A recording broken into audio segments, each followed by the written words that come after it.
안녕하세요. 썰스타그램입니다. 오늘의 사연 시작해 볼게요. 안녕하세요. 저에게는 외국에서 공부를 하고 있던 여동생이 한 명 있습니다. 어렸을 적부터 공부를 꽤 잘하던 편이라 결국 해외 유학까지 가게 되었는데 저는 그런 동생이 외국에서 대학원 과정을 하고 있을 때 결혼을 하게 되었어요. 하필 제가 결혼식을 하는 날 동생은 중요한 대회 일정이 있어서 귀국하지 못했고 그렇게 저는 동생이 없는 결혼식을 하게 되었습니다. 조금 서운한 부분이 없지 않아 있긴 했지만 저희가 엄청 친한 자매 사이는 아니라서 그러려니 지나갔고요.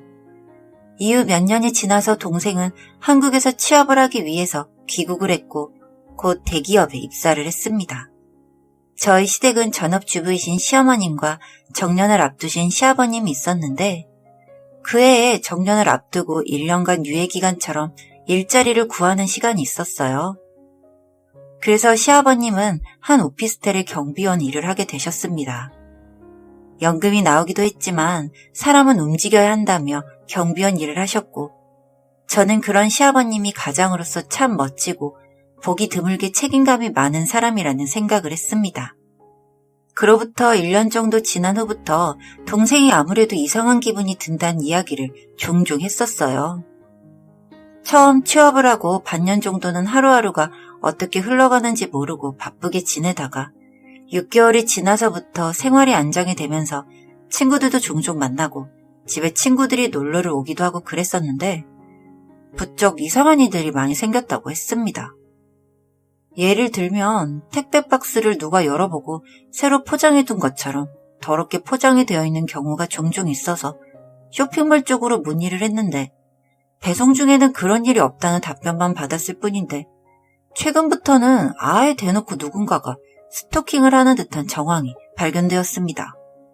한 번은 동생이 속옷을 배송을 시켰는데 상자가 재포장된 흔적이 있었을 뿐만 아니라 안에 내용물 비닐까지 뜯어서 만지기라도 한 듯 보풀이 생겨 있었고 그 이후 동생의 속옷 사이즈로 야시시한 속옷들이 집 앞에 배송이 되어 있었기 때문이에요.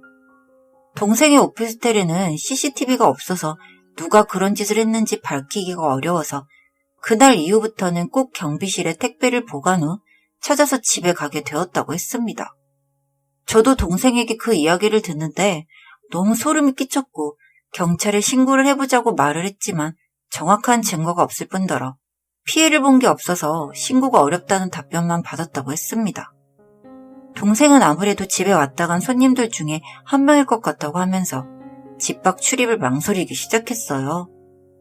그래도 일은 해야 했기 때문에 이사를 갈 수도 없었고 동생은 무섭다며 저희 집에 오는 날이 많아졌습니다. 신랑도 그런 동생의 상황을 알고 있었기 때문에 주말마다 오는 동생에게 맛있는 음식을 해주며 안심을 시켰어요. 그러다 한 번은 저희가 주말에 동생을 데려다주고 위에 같이 올라가서 집을 보기로 했는데 동생의 집 현관에 쪽지가 있었습니다. 주말마다 어딜 그렇게 다니는 거야? 남자친구가 생긴 건 아니지? 이렇게요. 아마 동생 집 문이 잠겨 있으니 우유를 넣는 구멍으로 넣은 것 같았는데 떡하니 빨간 편지지에 적혀있는 모습이 소름이 돋아 경찰에 지문 감식을 하려고 바로 신고를 했습니다. 그런데 이번에도 지문이 찍혀있지 않아 저희는 애만 타고 있었고 이후 동생은 남자친구에게 출퇴근을 함께 하자며 본인의 안전을 지켜달라고 요청을 했다고 들었어요. 남자친구와 함께 다니고서부터는 스토킹범이 단념을 하기라도 한 것인지 행적을 감추었고 저희는 그대로 일단락이 되었다고 생각했습니다. 그러다가 동생은 6개월 뒤 남자친구와 헤어지게 되어 다시 혼자 다니게 되었는데 어떻게 알기라도 한 것인지 다시 스토킹이 시작되었어요. 이번에는 집이 아니라 동생의 회사로 꽃이 배달되어 왔는데 이름도 주소도 없이 덩그러니 제 동생의 이름으로 일주일에 한 번씩 꽃이 배송이 왔는데 더 소름이 끼치는 건 매번 다른 가게에서 익명으로 꽃을 주문해서 안 받을 수도 없었다는 겁니다. 그렇게 지속적으로 스토킹을 당하던 동생은 정신적으로 많이 힘들어졌고 회사에서도 일을 하기가 힘들어져 결국 휴직을 하고 저희 집에서 한동안 지내게 되었습니다. 그러다 저희 시부모님이 저희 집으로 오는 날이 되었고 그렇게 처음으로 다 같이 식사를 하는 자리를 갖게 되었어요. 평온하게 인사를 하는 시어머님과 달리 시아버님은 화들짝 놀라시며 805호 아가씨 아니에요? 하며 인사를 건넸습니다. 자초지종을 듣고 보니 동생이 살고 있는 오피스텔에 시아버님이 경비로 일을 하고 있다고 하더군요. 그래서 동생이 시아버님께도 스토킹을 당하고 있는 중이라 잠시 언니네 집에서 쉬고 있고 곧 본가로 내려갈 예정이라는 이야기를 했습니다. 시아버님은 앞으로 근무를 할 때 수상한 사람이 있는지 더 조심해서 지켜보겠다고 말을 했고 동생은 그렇게 며칠 동안 저희 집에서 편히 쉬다가 짐을 싸기 위해서 오피스텔로 돌아갔고 저는 그런 동생의 짐을 옮기는 것을 도우러 함께 집으로 들어갔습니다. 아! 집에 들어가자마자 보이는 건 립스틱으로 겨울에 적힌 글씨들이었어요. 어디 갔어? 어디 갔어? 어디 간 거야? 어디로 간 거야? 내가 찾으러 갈까? 그런 글들이 빽빽히 겹쳐져서 적혀 있었어요. 동생은 엉엉 울면서 무섭다고 말을 했고 저는 회사에 가 있던 신랑에게 전화를 걸어 조퇴를 하고 와줄 것을 부탁했어요. 그때 마침 택배 기사님이 택배를 주러 오고 있었고 그 택배 기사님께서 한마디를 했습니다. 저기 전에 택배물 파손으로 전화 많이 주셨죠? 네? 아, 네, 예전에. 그때 경황이 없어서 말씀 못 드렸는데 제가 택배를 주고 나서 꼭 경비원분이 따라 올라오셨던 것 같아요. 경비원분이요? 네, 순찰을 도시는 건지 여러 층을 계속 계단으로 다니시더라고요. 안 그래도 그때 파손품이 많아서 저희도 눈여겨봤었거든요. 혹시 다른 택배사에서 주문하셨던 거 있으시면 연락 한번 해보세요. 그 말을 듣고 저와 동생은 근처 카페에 가서 그 동네 택배 담당자님께 전화를 돌려봤는데 정말 경비 아저씨가 근처에 있었다는 대답이 많았습니다. 그리고 택배 파손 일이 많이 생기고 난 이후에는 경비실에 직접 맡기기 시작했는데 그 이후부터는 경비 아저씨가 근처를 돌아다니는 일이 없어졌다고 해요.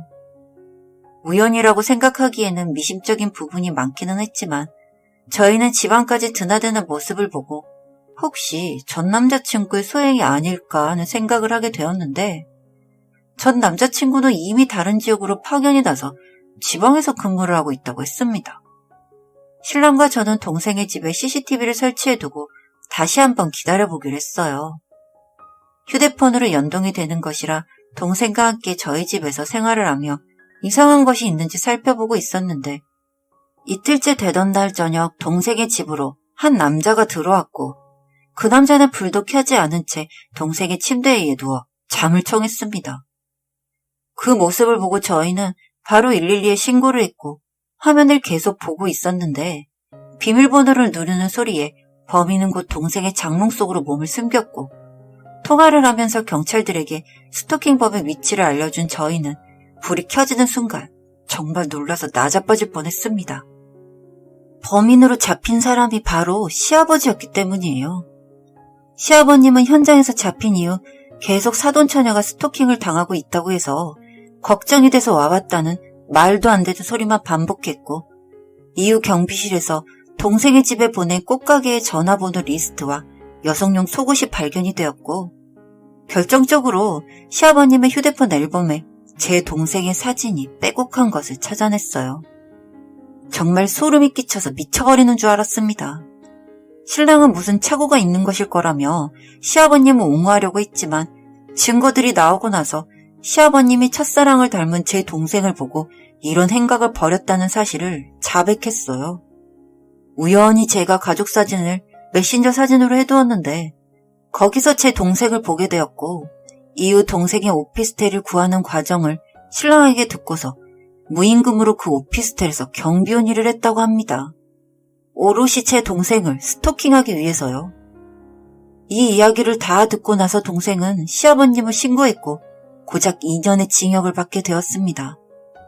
이번 일로 시댁에서도 경악을 금치 못하고 시부모님은 이혼을 하려 하고 계시고 신랑은 얼굴을 들지 못하고 있습니다. 그런 사람을 시아버님으로 모시고 지냈다는 게 끔찍하고 동생은 지금 정신과 치료를 받고 있어요. 그러면서도 본인의 순정이 왜 죄가 되냐고 따져묻는 스토킹법을 보니 우리 법이 더 강화되어야 한다고 피부로 느끼게 되었습니다. 어떻게 아들 배우자의 형제를 탐하는 건지 나이 차이가 거의 30살이 나는데 정말 끔찍하고 더러운 경험이었어요. 시아버님이 출소를 할 때쯤이면 접근금지 신청을 하거나 동생은 다시 외국으로 나가야 하나 고민 중입니다. 여기까지 썰스타그램이었습니다. 구독과 좋아요 부탁드릴게요.